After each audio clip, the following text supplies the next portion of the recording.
días, mi nombre es Sonia Bermúdez, soy neuroradióloga, trabajo en el Hospital Universitario de la Fundación Santa Fe de Bogotá, parte del comité científico de este importante congreso, que es el Congreso Nacional de Radiología y el Congreso de la SILAN, Sociedad Ibero-Latinoamericana de Neuroradiología.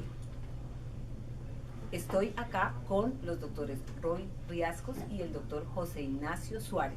Ellos son conferencistas invitados colombianos, pero que viven en Houston, y quienes han venido como parte del simposio de infarto cerebral, uno de los temas centrales de este congreso. La primera pregunta que quiero hacerle al doctor José Ignacio Suárez es que nos diga para el público general qué es un accidente cerebrovascular. Un accidente cerebrovascular es una emergencia neurológica, es comúnmente conocido también como derrame cerebral, y está ocasionado por una disminución de la sangre, del flujo sanguíneo al cerebro, lo cual produce un daño a las neuronas, al cerebro, que si no se trata en forma inmediata y de forma temprana, puede dejar secuelas permanentes de discapacidad importante. Bueno, la segunda pregunta es, ¿cuál es el impacto que tiene ese infarto cerebral o esa trombosis cerebral en la salud de la población general? Es un problema muy importante a nivel mundial, no solamente a nivel colombiano, sino a nivel mundial. Ya para darles un ejemplo, es la quinta causa de muerte en los Estados Unidos, es la primera causa de muerte en Ecuador, nuestro país vecino al sur, y es la cuarta causa de muerte en Colombia. Es una causa muy importante de discapacidad, ya que muchos de los pacientes que sobreviven, que no reciben tratamiento adecuado, van a tener secuelas muy importantes, como por ejemplo no van a poder seguir llevando una vida normal como la que llevaban con anterioridad. Esto era lo que ocurría muy frecuentemente hasta hace unos 20 años. Ahora hay nuevos tratamientos que se deben administrar en forma temprana, que van a tener un impacto importante y van a producir una mejoría significativa en esa discapacidad de los pacientes. Ahora yo creo que el doctor Riascos, como neuroradiólogo, nos puede decir qué es lo que ha cambiado en cuanto al diagnóstico y al tratamiento temprano del infarto cerebral. ¿Qué es eso de que el infarto tiene que ver con el tiempo? ¿Por qué tiempo es cerebro? Bueno, muchas gracias, Sonia. Una cosa muy importante es que el público está acostumbrado a oír de los infartos y de las isquemias cardíacas. Ahora vamos a cambiar esto completamente, porque ahora podemos hacer también tratamientos tempranos con las isquemias cerebrales. Hace muchísimos años se están haciendo cambios para reperfundir o abrir otra vez los vasos sanguíneos que están ocluidos en el corazón, pero no se había podido hacer algo muy claro con el cerebro. Desafortunadamente, a partir de muchos estudios que se habían hecho, no se había podido describir o no se había podido demostrar cómo quitar los coágulos que estaban tapando el flujo a ese parénquima del cerebro, al cerebro que se iba a morir, podían mejorar la sobrevida. Así duramos muchos años. La única opción que teníamos es poner sustancias que adelgazan la sangre por vía endovenosa, pero eso realmente no estaba mejorando mucho la sobrevida, o por lo menos no de una manera sustancial. Ahora, hace 2 años, se acaban de publicar 5 estudios en donde se ha demostrado que para ciertos casos, sobre todo son los casos más graves, donde los vasos más proximales, los que están llegando a la irrigación a una cantidad muy importante de cerebro, si entre las primeras horas logramos detectar eso, podemos colocar por vía de las arterias una canastica que va a quitar ese coágulo, podemos reperfundir ese parénquima cerebral y ese parénquima cerebral puede volver a vivir.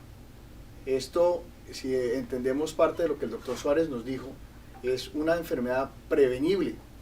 Entonces, donde es la cuarta causa de muerte en Colombia, ya tenemos una herramienta donde podemos no solo prevenir, sino disminuir el impacto que tiene. Así las personas no se mueran, el impacto de salud pública es gigantesco. La cantidad de inhabilidades que quedan después de que los pacientes tienen eventos cerebrales es gigante. Entonces es muy importante entender estas nuevas alternativas, estos nuevos procedimientos, porque en la población general esto puede tener un impacto muy importante.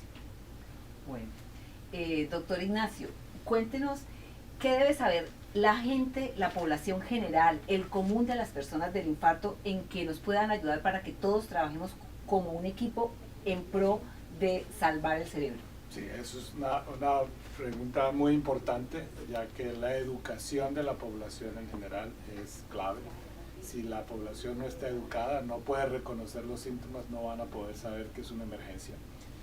Es importante saber que no existen trasplantes cerebrales hoy, ¿no? Y que si la persona no llega tempranamente al hospital, va a quedar con discapacidad importante.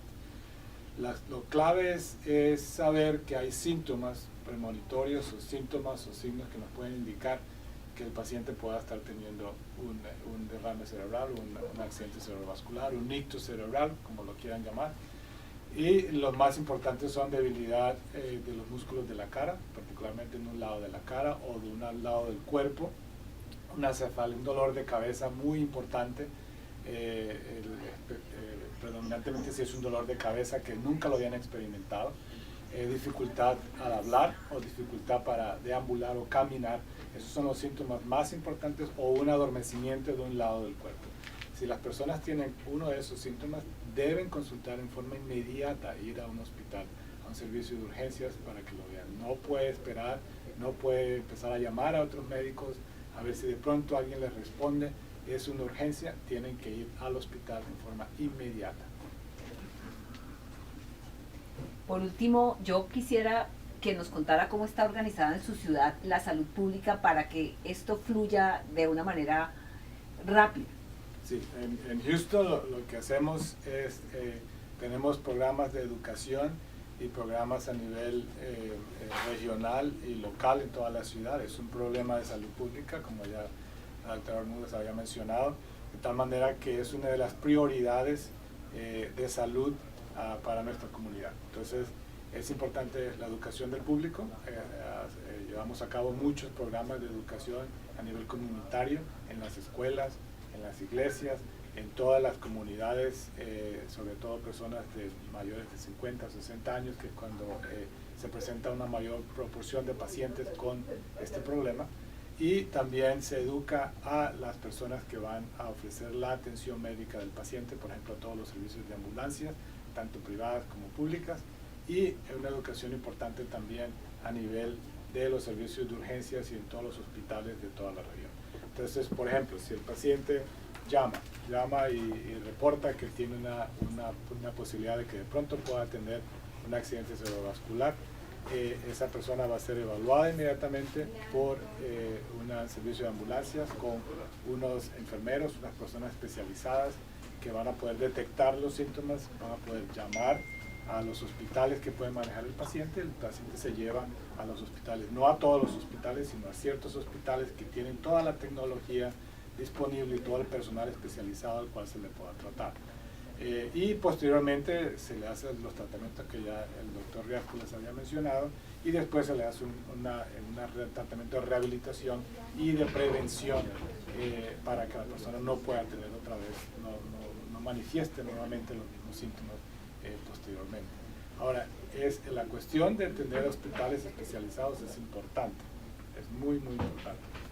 Por ejemplo, si estamos hablando de ciudades como Bogotá, que tiene 8 millones de habitantes, sería importante tener en Bogotá por lo menos un hospital por cada 1 millón de habitantes que pueda ofrecer ese tipo de tratamiento. Estamos hablando de Cartagena, 1 millón de personas.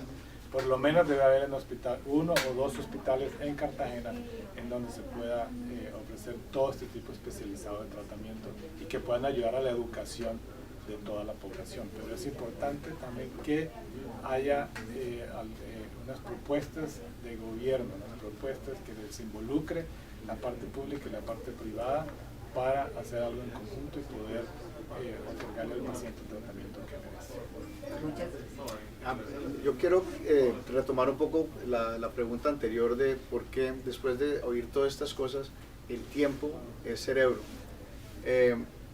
A diferencia de muchos otros órganos en el cuerpo, el cerebro no resiste mucho tiempo sin oxígeno.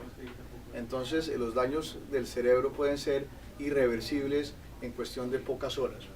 Entonces, si entendemos todo lo importante de los síntomas y cómo tener que transportar a la persona al sitio indicado, también tenemos que tener en cuenta que las primeras 3 horas o 6 horas, dependiendo de las horas, pero a medida que pasa el tiempo vamos a empezar a matar y matar más millones de neuronas, que son las células que componen la masa del cerebro.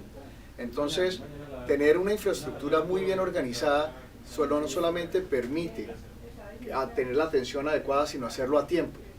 Entonces, llevarlos al sitio que no es, eso es perder tiempo. Tener un hospital que no tiene la infraestructura, no se puede entonces dar este tipo de servicios. Este tipo de servicios solo se puede dar en sitios muy especializados que tengan la disponibilidad del personal médico y el entrenamiento para hacerlo.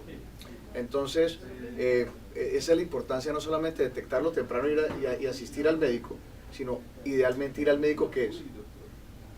Sí, ese punto estoy totalmente de acuerdo. También la importancia de la educación del público en general es el empoderamiento del público. Es decir, que la persona pueda sospechar que tiene el problema y que pueda llegar al servicio de urgencias o al hospital y exigir que se le dé el tratamiento apropiado. Si no sabemos qué es lo que tenemos, no podemos exigir. Es importante ese punto también, el empoderamiento del público para poder recibir mejor tratamiento. Hace 20 años estos pacientes no se les trataba porque no había tratamiento. Y normalmente pues en el lenguaje médico siempre hablábamos del jardín, de llevar a los pacientes de problemas neurológicos al jardín porque había que atender las plantas y las flores. Pero realmente hoy ya se le puede hacer tratamiento y hoy lo podemos hacer en un bosque muy hermoso y no simplemente en un jardín.